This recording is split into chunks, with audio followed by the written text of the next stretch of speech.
company or corporation, excuse me. And thank you for joining the third part of our three-part webinar series on understanding and managing cyber risks. Cybercrime is expected to reach $2 trillion in corporate losses by 2019, and those losses may be the result of simple mistakes that lead to data breaches, an assistant who clicks on a link in a phishing email, a salesperson who leaves his smartphone in a coffee shop, or a board member who opens a malicious attachment sent via a spoofed email account. But without solid security education and training, everyone within the organization puts their company in jeopardy of a data breach and its potential fallout, which includes costly fines and often a reputation hit.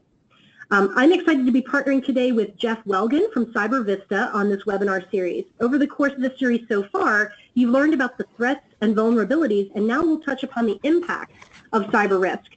We'll discuss the consequences that may impact an organization in the aftermath of a cyber incident and the different methods organizations can use to manage that risk and impact. For those who missed the first two webinars, don't worry, we will be sending a playback link to this recording and our other sessions in a follow-up email. Before we get started, I'll give a brief recap of the work Diligent and CyberVista do, as well as provide a little bit of background on Jeff and myself. So one very quick word about Diligent. We've been providing board portal technology for the last 16 years. We've helped over 4,700 companies and over 140,000 board members worldwide in making the transition to digital communication and collaboration solutions. At Diligent, my role is to provide thought leadership on related topics through digital and print publications, conference presentations, workshops for board members, and for executives globally. I'm joined today by Jeff Welgan. He's the head of executive training programs at CyberVista. CyberVista is a cybersecurity training and workforce development company. Jeff heads up the board and executive training programs, providing cyber literacy training for directors and executives. The program centers around managing and governing cyber risk as an enterprise risk issue. Just before I hand it over to Jeff, a couple of quick housekeeping announcements. For those of you who are just joining us for the first time, please know that in the GoToWebinar control panel, you have the opportunity to ask us questions, and we'd very much like to get your questions throughout the presentation today. You'll hear me pose questions to Jeff all throughout the session. So by all means, please feel free to share your questions with us, and then I'll be able to ask Jeff, and he'll be able to answer them. In addition, you'll notice that we have some handouts attached to the GoToWebinar control panel. Those handouts include some additional resources, and we will be providing, as we mentioned at the beginning, an email to everyone who registered that includes a link to the recording as well as the slide deck. So you'll be getting that information in a follow-up email after today. So without further ado, let me turn it over to Jeff. Jeff, thanks so much for being here. Thank you, Dottie. Thanks again for hosting me for this webinar series. This has been a great series, and we're excited about partnering with you. I'd actually like to start off, just so we know who has joined us for our other sessions, we'll start off with a poll so we can open the polling. If you have attended one of our previous webinars, please indicate which webinar you attended. You attended our threats only one, the vulnerabilities only one, or both the threats and vulnerabilities, or this could be your very first one in the series. So I'll just give you a minute to answer those polls.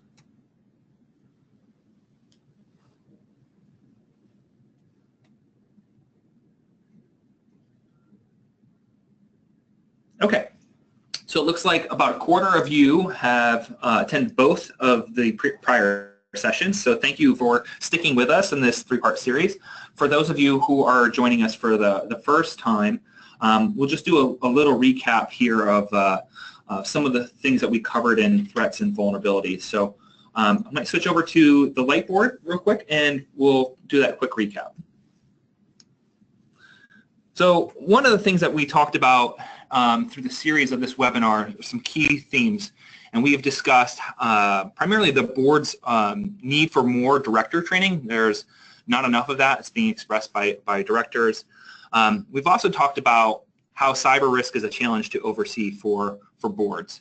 And one of the reasons why cyber risk is such a challenge for boards to oversee these days is because, one, technology is evolving at such a rapid pace that it's hard to keep up with all the challenges as well as the opportunities that new technologies present. But it's also a challenge because it's being communicated to you the wrong way. We're having a disconnect between those who know what's going on in the cybersecurity field to board speak. You know, translating that tech talk to board speak has been a big challenge. And I want you to think about, this is something I mentioned in our first webinar, I want you to think about cybersecurity like it's the brakes on a car, right? Everyone thinks that the brakes are there to slow you down, but in reality, what the brakes do is allow the car to go faster. And what we try to do with our program is to arm you with the knowledge so that you can be the best driver behind the wheel. So you can drive down the road, drive your organization down the road to success as fast and as safe as possible, and that you're comfortable doing so. We want you to be able to recognize the dangers that are along that path, and be able to apply the brakes as necessary, especially when you're coming up to a new curve, right? You want to apply the brakes as you come up to that curve and then accelerate out of it. We want to give you that confidence, and that's what we intend to do with our program here at CyberVista. There are three main takeaways and themes that I've been harping on in this entire webinar series. The first one, and I'll rewrite it because these are very important, is that cyber risk is an enterprise risk issue. When you think about cyber risk, and I'll put it down here, it's actually an influencer to all of your other traditional risk categories. It's not just an IT issue. It's an influencer to your financial risk, to your operational risk, to your compliance risks, strategy, and in some cases to physical risk issues. The other big key takeaway we wanted to reinforce through this webinar series is that cyber risk is also a people problem. It's not just a technology issue. Behind everything cyber are people. People develop the code for technological solutions. They implement policies and controls. And then the adversaries who come after you are also people. They're not just bots. They build bots and then they come attack you. So it is a people problem. And then the third thing that we really want you to take away from the webinar series is that cyber risk is both measurable and it is manageable. So you can actually track your cyber risk across time and benchmark that data. And you can measure what are your norms and identify thresholds. Because you can identify thresholds and quantify that, you can then put policies and procedures in place to dial that risk down to the appropriate level for your risk tolerance at your organization. So cyber risk is an enterprise risk issue. It's measurable. But what is cyber risk itself? Well, we think about cyber risk as a coefficient of three different, as a product of three different coefficients. Cyber risk equals your threats times your vulnerabilities and times your impacts. And that's what this series has been all about. In our threats session, the very first webinar session that we did, we talked about the value of data and industry threats. One of the things that we mentioned was that the average cost of a data breach is at $7.01 million. You have to think about threats as all the externalities to your organization. It's the adversary, essentially. It's the who and the why. Who are they? What do they want? So the threat actors are a big piece of that, and there are 5 different categories. On the vulnerability side, we talked about the importance of identifying crown jewels. We also talked about what an attack surface is, some of your internal vulnerabilities, as well as the vulnerabilities that your business partnerships introduce to your organization. And we also talked about the ever-trusting human and the human factor into that. One of the stats that I mentioned in the last week's session was around 30%. And 30% stands for the percentage of cyber breaches that are a result of a spear phishing attack. So the human element is really important. It's a people problem. And then today what we're going to talk about is what happens when threats and vulnerabilities come together. And that's impacts. If there are 0 impacts when there are threats and vulnerabilities, then you don't have to worry about it. But that's often not the case. There's typically an impact. There's always a cyber risk, and that's what our focus of today's program is going to be. So with that, we'll shift back to the slides for a little bit, and we'll dive right on in. This is just a prettier graphic of what I drew on the board. And then what we have here is, so we have developed a cyber governance framework that aids leadership in the management of cyber risk issues. We thought it's really important to develop a process to understand cyber risk and then to manage that. So our framework and training program is divided into 3 different sections: prepare, monitor, and react. Our prepare unit focuses squarely on understanding cyber risk and setting leadership up for success, and that's what this webinar series has been focused on. Our monitor unit centers on monitoring and evaluating the effectiveness of any controls that you implement across people, process, technology, and environment. We also stress the importance of using a scorecard to measure that cyber risk, as well as key policies that help reduce your cyber risk profile. Remember, it's measurable and it's manageable. And then lastly, our react unit focuses on leadership's role during a major cyber incident. That unit is designed around managing enterprise risk during a crisis, so that the organization can focus on the end game without too much disruption to its strategic goals and vision.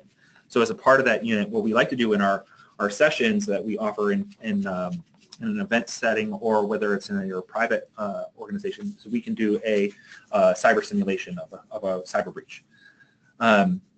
So that kind of caps up how we approach cyber risk. So we'll actually get started with a couple more trivia questions. So it's a good way to frame up each of our unit areas. So we'll start off with this poll. What percentage of customers said they would avoid certain businesses after a breach? So I'll give you a moment here to answer.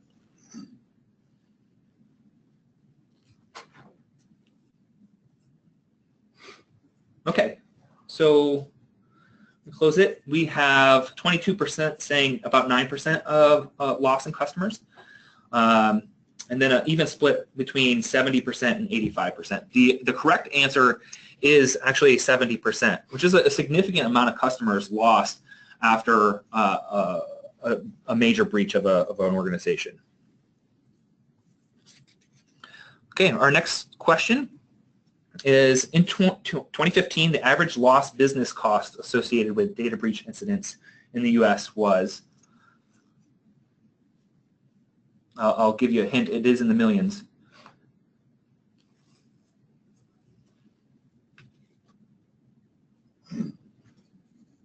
Okay, so most of you actually are estimating a little high. The answer is actually 3.97 million. But that's still not a small number. That's a lot of lost opportunity for businesses when a major data breach occurs in the U.S. And that number actually goes down a little bit when we're looking at global data. Okay, so even the most well-defended organizations have a high risk of experiencing a cyber incident. Remember, we were talking about cyber risk as an enterprise risk issue. So in addition to the financial impacts of a breach, what other damages follow a breach? Because it's an enterprise-wide risk, they impact your financial, physical, strategic, compliance, and operational aspects of your organization. And effectively responding to a cyber incident requires involving the executive management of each of these respective areas. So with regard to financial risk, as we've discussed in our previous sessions, $221 per lost record is the cost of each data lost. When you think about the OPM breach from a couple years ago, that breach involved information that concerned about 21.5 million government and government contracted employees. So if you take that cost of $221 per record, the average cost, and multiply it by the amount of records were lost in that organization, the cost to mitigate in a breach like that would be around $4.75 billion. And for that one, we don't even know the full impact of a breach like that, right? There are all kinds of other incidents or issues that might result from that. So it's important to remember that certain industries have higher breach costs on average. One of the things I talked about in the threats section was that healthcare actually was the most expensive industry, and the public sector is the least expensive. It's also important to keep into consideration the time it takes to identify and contain the breach also affects that cost, as do the expensive lawsuits, lost business costs, and damages that can persist long after, such as malicious use of other information that the actor gets out of that. On the physical side, cyber incidents can also cause direct physical damage. In our threats webinar, we talked about Stuxnet, the 2010 cyber attack that weakened Iran's nuclear enrichment program by degrading key centrifuges at Natanz nuclear facility.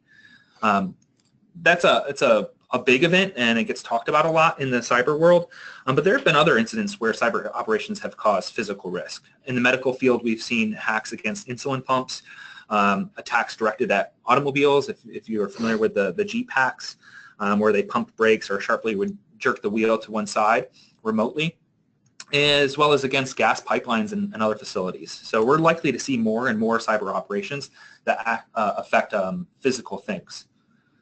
On the strategic side, as we just highlighted in the last two trivia questions, a cyber incident can also be a serious blow to your organization's reputation, especially right after a breach.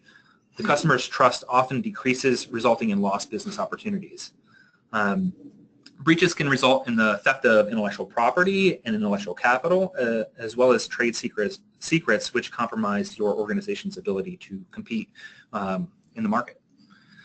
Also, perceived weaknesses in cybersecurity can smear reputations. This is particularly important when your business is either security or privacy. And one of the best, most recent examples of this, in my opinion, is actually Ashley Madison. Ashley Madison sold its customers the promise of discretion. And when that was broken, the reputational cost actually put them out of business. It was a major impact to that particular business. And the same thing happened happens a lot with technology companies. DigiNotar, which was a Dutch certificate authority, went out of business 1 month after its 2011 security breach. Because that breach had resulted in the fraudulent issuing of digital certificates. So if your business is security, if your business is trust, and that trust is broken, there's a good chance that your business is going to feel that impact. On the operational side, restoring infrastructure, resolving vulnerabilities also requires a lot of time and manpower. So downtime during a breach and during the remediation phase can actually result in high levels of lost business itself. If you can't do the transaction, it's frustrating to customers, and you might lose the opportunity. And remember, I mentioned this in the earlier sessions, that it takes on average 229 days for an organization to identify that a criminal attack has occurred or a breach of your system, and then it takes an additional 82 days to contain that. That's from January 1st to December 5th, if you want to look at that from a calendar perspective. A couple weeks ago, in the news, there was a report about Amazon's AWS services that went down for a few hours due to a simple programming error. Imagine the impact of an incident like that if it were malicious and more severe. How would that impact business operations? Those are the things that keep me up at night. On the compliance side, regulators are becoming more aggressive in their involvement in investigations in cybersecurity. Data loss can result in costly investigations, fines, penalties, and cyber incidents can also pose risks to your personal liability. Board members, executives can be liable due to breach of fiduciary duties or of loyalty and good faith, and result in the loss of a board seat potentially, and definitely a loss of an executive level position if you're an executive. So remember, when it comes to compliance, sometimes ROI actually stands for risk of incarceration. So keep that in mind as you're thinking about cyber risk across your organization. Hey, Jeff, this is Dottie chiming in. Do you mind taking a couple of questions on that last slide? No, happy to. So we got a couple of questions. One of the questions had to do, I think, with the final point around liability, and the question was about cyber risk insurance.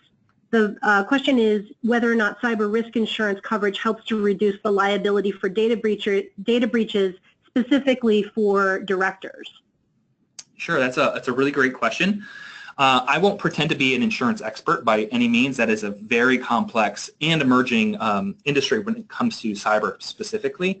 But I think it's important to keep two things in mind, right? Cyber insurance is a really great way to transfer some risk and some liabilities for your organization. And we'll talk about transference of risk a little bit later. But it doesn't necessarily get you out of your personal liabilities. You also have D&O insurance too. And D&O is when it comes to cyber is also a little bit of a gray zone too. So this is an area that is not quite mature in how they handle it. It's still a lot of things are emerging, but don't take insurance for granted when it comes to personal liability. Great, thank you. And then there was another question on that same slide, and I think it was referencing the comments you were making about the Internet of Things and sort of things being able to be hacked. And you know, the reference was to the recent WikiLeaks report that showed, you know, the CIA investigating the possibility of using a bunch of different devices like TVs and phones for surveillance. And the question was about whether or not the company can do anything more to make directors' personal devices secure and less likely to be used for any type of corporate espionage. Yeah, that's a really, really great question and an important one. This has been a real challenge, right? Especially in the IoT realm. Device makers who create these products, you know, are creating these products out of convenience and need. Security is often the last thing that they have in mind. So you have to look at this in two different viewpoints. One from the production side, and the suppliers, who's actually building the IoT devices. When you look at it from their perspective, there is no real incentive to embed security, simple security into those devices, especially if you're thinking about like the doorbell, right, that you have in the front of your house that, you know, connects to a camera that connects to your phone. It's really a once and done sale for that organization. If they had to go through the process of patching vulnerabilities and making that secure again and again, year after year, it's really not worthwhile. The cheaper thing to do is actually just buy a new doorbell if you really want that connected doorbell that has the latest patched software into it. Same thing with your iPhone or your Samsung phones if you're using those. Essentially, after 2 years or so, security updates for those phones don't really happen. It's not worth the investment for Apple, for Samsung, et cetera, to continue to patch old devices. The assumption is that the customer is going to buy a new phone. That's problematic, especially as you extrapolate out to other connected devices and things that are operating other physical devices that aren't necessarily being updated or repurchased over time. And then on the other viewpoint, you really have to look at it from the user and the consumer side. As a director, you want to at least be cognizant, right, and aware that these things can happen. If you have Alexa in your home, Alexa's always listening, and you really have to just make a decision. If you are going to talk about sensitive things in your home, know that attackers can potentially remotely open up that mic and listen in. So I think it's just about user behavior and making some smart choices around the convenience factor. Great. Thank you so much, Jeff. Great. All right. So we're going to shift a little bit, talk about two case studies. I'd like to talk about Target first.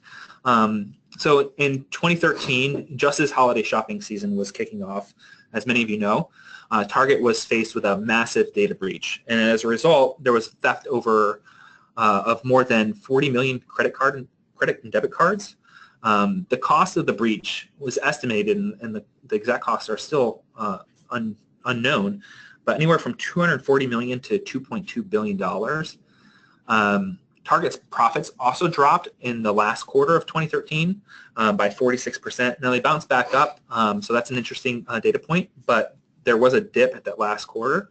And as a result, the CEO and the CIO resigned because of the breach. And I think many of you are probably aware of the Target breach, but let's just recap the chain of events that caused the breach, because I think it's important to highlight.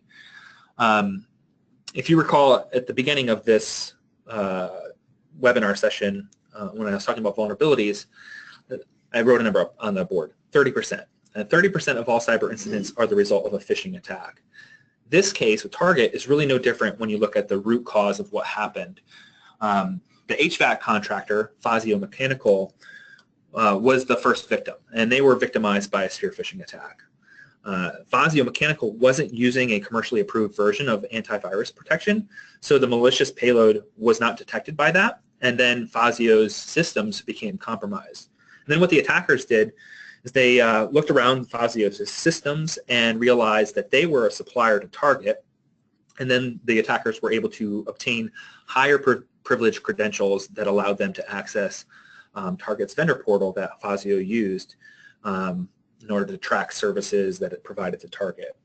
And this tactic, when you're jumping from one organization to another organization to another organization, is actually called island hopping. And it's taken from the military tactic the Allies used during the Pacific Theater in World War II. So you can kind of envision the military forces going island to island, trying to move closer to Japan. This is what the attackers are doing all the time in the net. Now, the second set of failures were on Target's side of the house. There was a vulnerability in the vendor portal that the attackers and there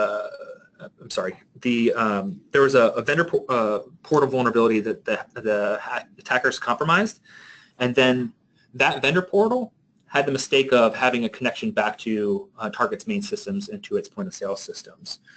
So once the attackers got into the point-of-sale systems, they started siphoning credit card data out of Target's networks in bulk.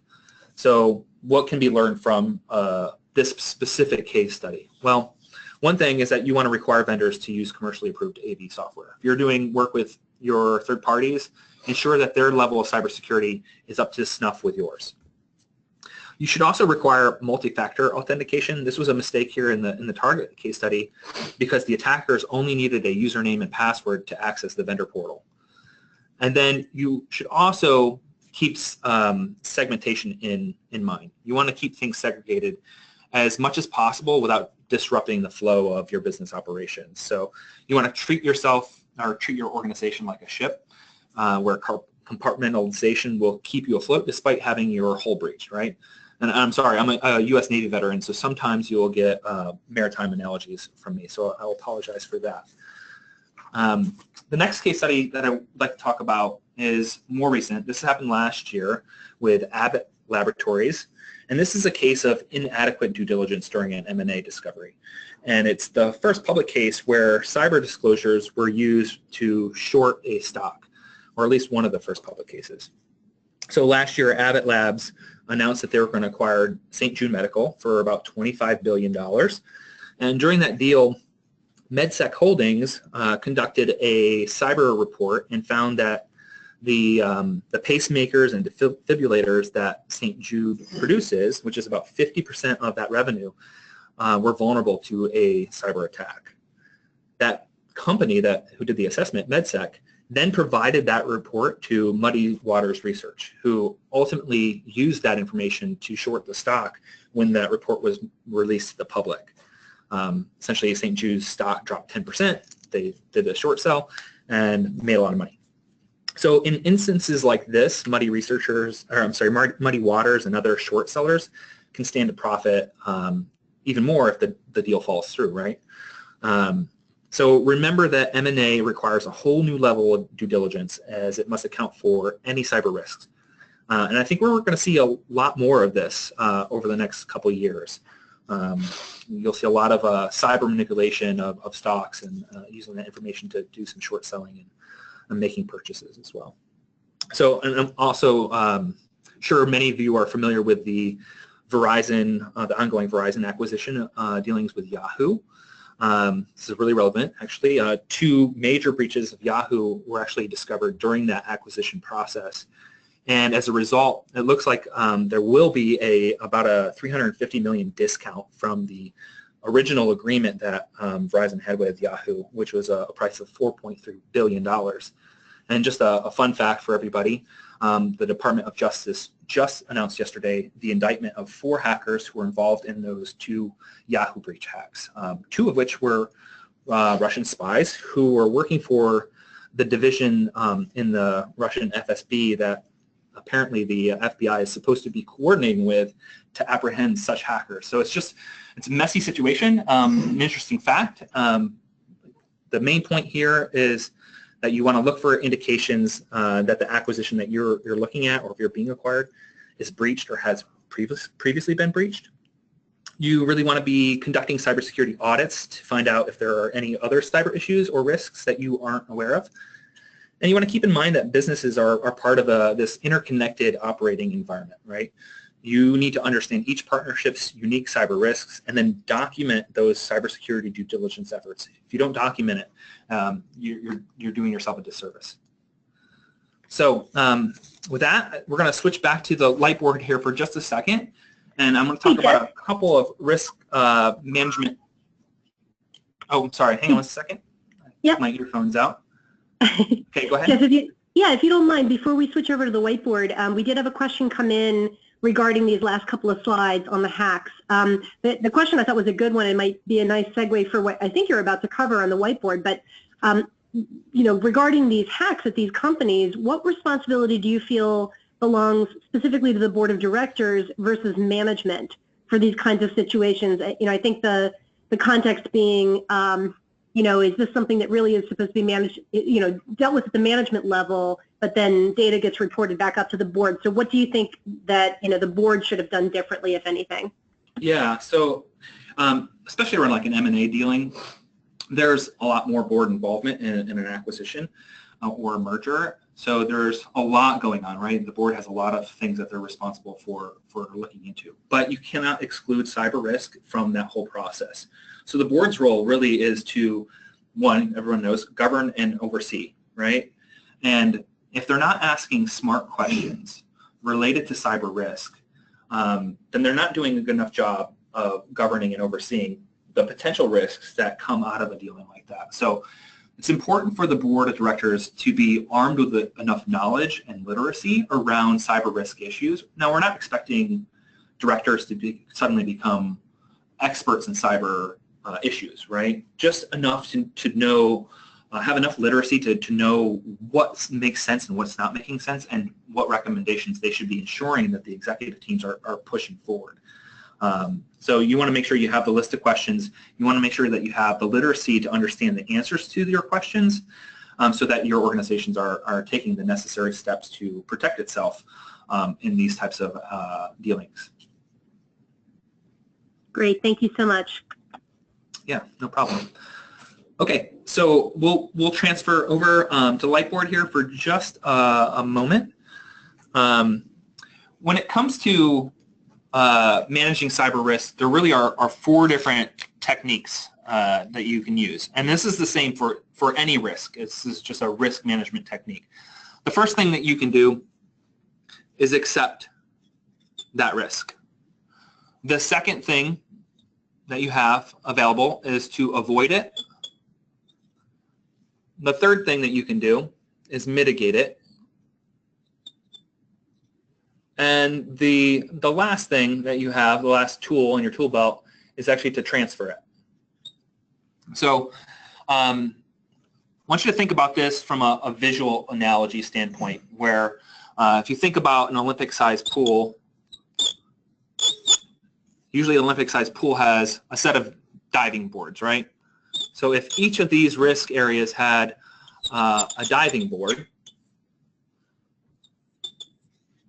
and I apologize for any elementary drawings, but I think it helps.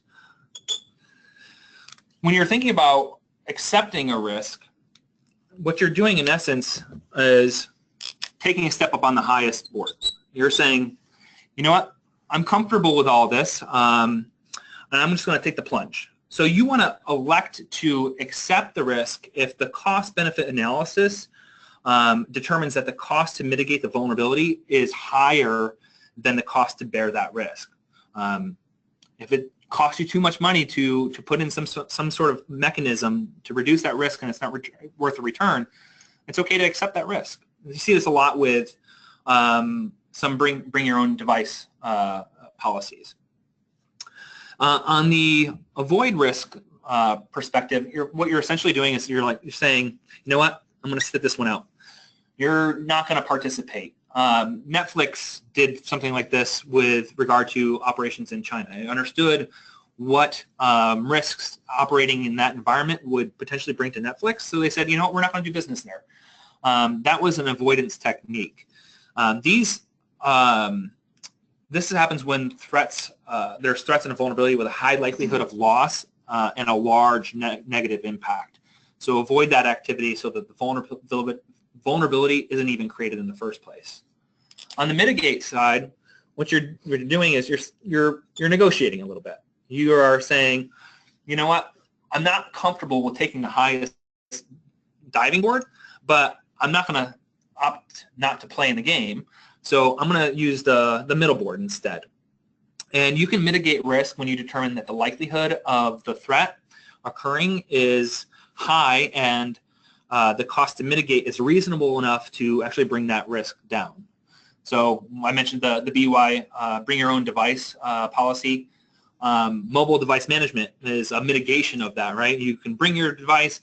We still feel like it's not secure enough, so we're going to put in some device management on the IT side to protect it even further.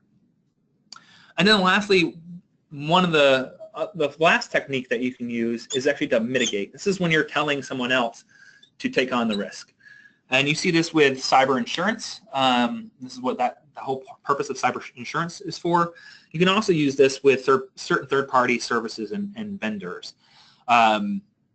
So that's a really great way to do this. And when you're thinking about what strategy you should use, what you want to do is think about your probability to impact ratio. So think about this axis of probability and impact. If your probability is low and your impact is low, there's a good chance you just want to accept that risk. If your probability of an event is high and the impact is also high, most likely want to try to avoid that kind of a risk. So you have avoid on one end, accept on the other end, and then everything in the middle is a mitigation or transfer. So there's a lot of room here for those kinds of risk transfer activities. So think about those probabilities, what the impacts are to your business, and then which risk technique you want to use to help dial that risk to the appropriate threshold you define at your organization. So with that, we'll pivot back over to the slides and continue forward. Okay, so this slide, really what we're talking about are frameworks and tools that help you evaluate cyber resilience. You really need to know your vulnerabilities before your enemies do. We highlighted that in the vulnerabilities webinar session. A cyber framework is one very, very effective way to make sure that you are doing all the right things and that you are communicating your security readiness to all of your stakeholders. So you want to establish a process for communicating and reporting cyber risks to your board. And then you want to have your company adopt some sort of risk-based framework and regularly monitor its effectiveness. So when it comes to cybersecurity frameworks, there are a couple commonly accepted frameworks. These include NIST, ISO IEC 27001. But depending on your industry or your area of operations, you may need a different framework. But those are the two most common. Implementation of effective tools and controls also can ensure that your perception of risk, reality is congruent with reality. So there are many policies and controls you should implement across people, process, technology, and environment. And this is really the focus of CyberVista's monitor unit in our training program. What policies, what controls should you put in place to reduce that risk? The bottom line, though, is that there needs to be an informed discussion of risk measured against your organizational risk tolerance. And a decision needs to be made to avoid, accept, mitigate, transfer, or use some sort of combination of those techniques. So you need to know what metrics are being measured and stay abreast of any changes to them. And then you also need to ensure that accurate and effective audits are conducted on a regular basis. 3 key takeaways for the board. 1, assure that there is a process standard that fits the company's business model. 2, assure the documentation, implementation, and testing and policies to manage those risks. And then have the process and the results reported up to the board on a regular basis, right? Keep it as a routine item on your agenda. Another really important thing to do in order to reduce cyber impacts revolves around your response plans. When it comes to response plans, there are essentially 2 types, right? There are incident response plans and functions, and these are in the cybersecurity realm. This is all under their control. So an incident response plan helps remediate cyber incidents and mitigate those damages. And there's 5 different components to the life cycle with that. The other really important part of a response plan is actually integrating your incident response plan and functions into a business continuity plan. And if you don't have a business continuity plan, one of the first things that you should be doing as a director is working with your organization to make sure you get a business continuity plan in place, and then making sure that that incident response plan rolls up into and works with that business continuity plan, because there are huge benefits to having a business continuity plan when it comes to cyber risks. As you can see from the graphic here, we mentioned the time it took to identify and then remediate a cyber breach. This will reduce it by 52 days on average. It'll also let you contain that breach about 36 days sooner than if you didn't have one in place. So that's about a 3-month difference in that attack dwell time if you have a BCP in place. It also decreases your risk over the next couple of years for having another incident. And then there's a financial benefit to having a business continuity plan in place. I mentioned $221 is the average cost per data record lost. Having a BCP will chip away at that number by $9. That's just an overall decrease of 15% in total breaches. So significant reduction of impact if you have one of these in place. The other thing that you need to do is keep in mind your roles as senior executives during a crisis. So during a cyber incident, the questions that the board and C-suite will be asked will dramatically exceed the facts that you're getting at your disposal, right? You're going to be bombarded with questions, whether it's from external stakeholders, activists, shareholders, but you're not going to have all that information when they want you to have it. There's a fog of war when it comes to cyber breaches. So what should the board and C-suite be doing? Well, you have to remember that not all incidents require board and C-suite involvement, right? Not all cyber incidents are big I incidents. There are hundreds, if not thousands, of little I incidents that your organization is handling on a day-to-day basis. Those you don't need to be concerned with. You need to be concerned about the big ones. So in order to be concerned about the big ones, you have to define the thresholds that you have to set those thresholds for reporting up to the executive team and then to the board. And some questions that you might ask to help determine what those thresholds are, it could be, are you in violation of laws or regulations? Does that require board activity? Is the media reporting on your breach? Has the incident surpassed your dollar threshold or time to recover threshold? What customers are affected? Are you certain, is your team certain that you can recover from the issue? These are all things that you need to be working with, thinking through and working with your organization to determine what those proper thresholds are. Because believe me, you don't want to be reported on every single incident. You're going to get bombarded with information. So you need to figure out what's the most important. Also, your plan should have a clear designation about who creates the messages and who speaks with regulators, law enforcement, the media, who speaks with your shareholders, vendors, other business partners, customers. Remember, you're part of an ecosystem. If you're breached and you're a third party to someone else, what's that process look like to notify them? Is there a process? You don't want to be part of a chain of events. You don't want to be the Fozzie mechanical in the target breach situation. So as a director, your job is to ask the right questions and then monitor those answers. You need to ensure that your C-suite is considering managing or executing their actions according to the plans you have put in place. So get the plan in place before an event actually happens, practice that plan, and then when something happens, ensure that your management team is executing according to plan. Hey, Jeff, this is Dottie again. I hope you don't mind taking another question. No, happy to. So this is actually a question that I have for you. It's just something I have a little curious. So I think you probably are aware that March 1st, there was a new bit of regulation that went into effect in New York, sort of through the Department of Financial Services, which is requiring directors of any financial services firm that does business in New York, so that, that could be anybody based in New York or they do business in New York, those directors have to physically sign off and certify on the company's cybersecurity programs and the strength of those programs.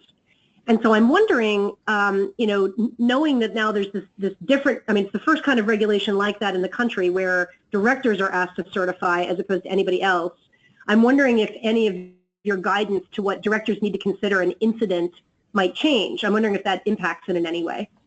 Yeah, so you're referring to 23 NYCRR 500, right? This is a yep, exactly. Out. Yeah, from the DFS, exactly. Yeah, and obviously it's limited to financial services, but it's got a pretty broad reach because it's for anybody doing business in New York and third-party vendors serving those companies. So yeah, so it's a domino effect, right? Right. Yeah, so obviously the private equity firms, the big banks, everybody who's right there in New York doing financial services roles are going to be rolling out the implementation of the requirements right away. This is going to have that domino effect, though.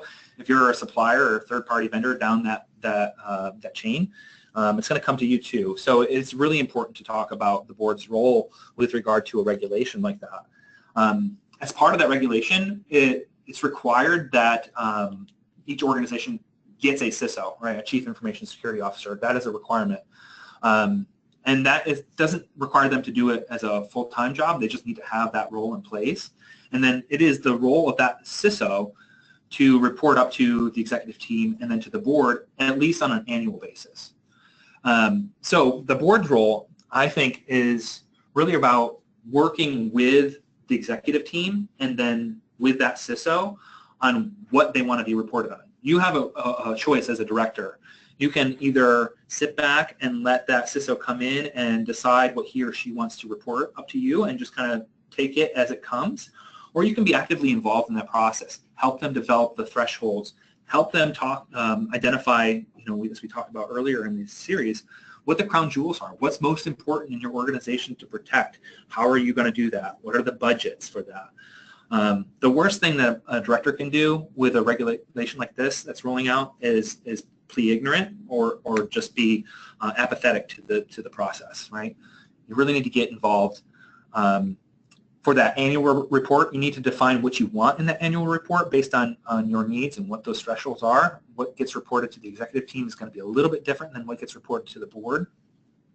And then you need to have a good scorecard or a dashboard in place so you can quantify that, the things that you want to measure, that risk over time, to make sure that you are doing your due diligence on managing and overseeing that cyber risk. So it might actually behoove the directors to request 2 times a year, if not quarterly, updates on cyber risk, especially until you get more mature and sophisticated.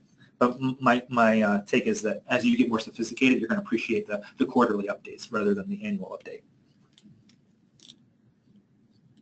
Does that answer the question?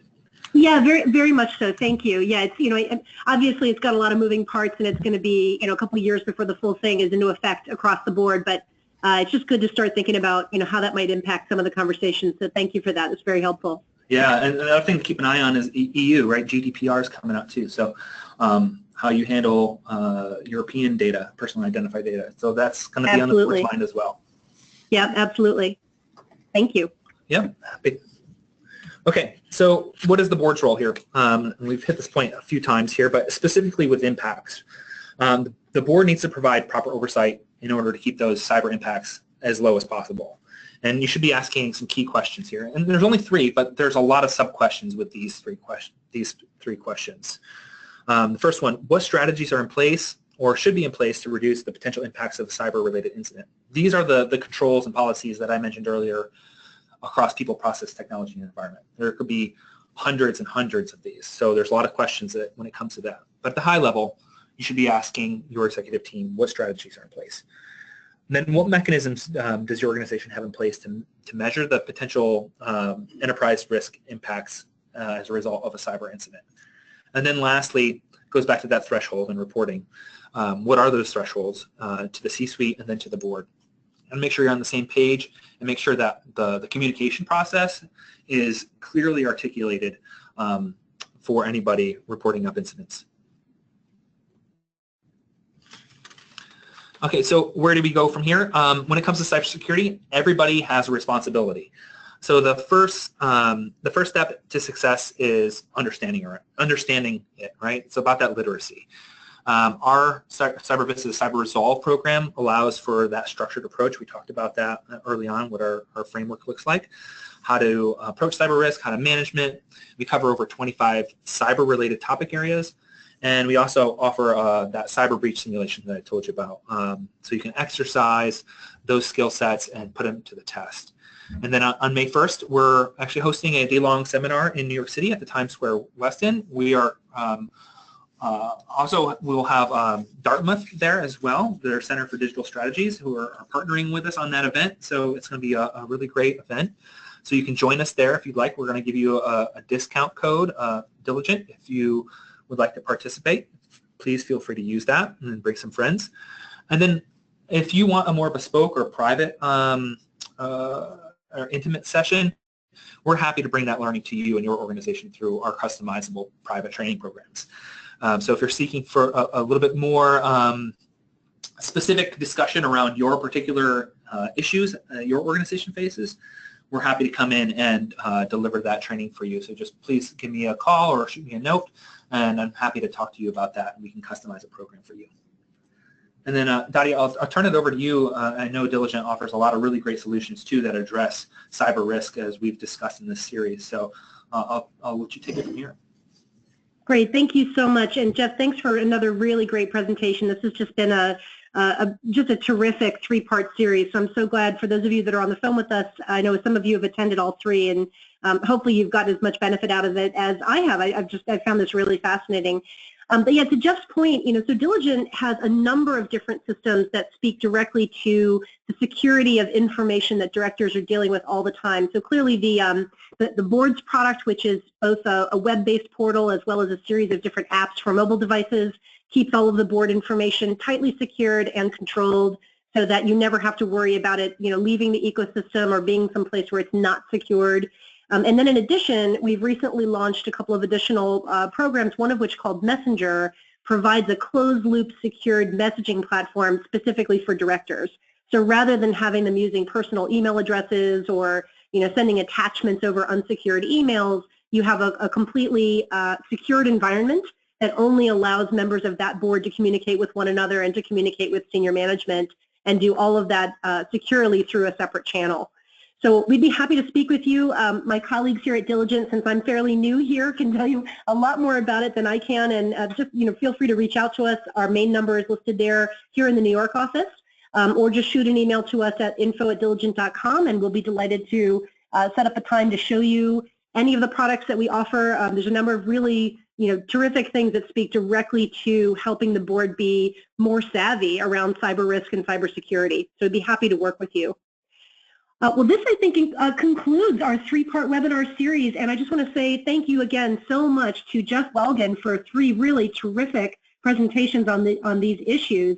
These are, complex issues and not for the faint of heart. That's certainly true. And Jeff, you've just done a terrific job of making them very easy to understand, especially with fun stick drawings and pools and, and other things. So really, thanks so much for doing such a great job. And thank you so much, all of you who are on the phone. We appreciate you taking the time out of your day to attend this session. As I mentioned, we will be sending out a follow-up email that includes the recording from today's session as well as the slide deck. And in the GoToWebinar system, you can find the remaining handouts from today, including a few additional articles around cyber risk and cybersecurity, kind of geared towards board directors and executives.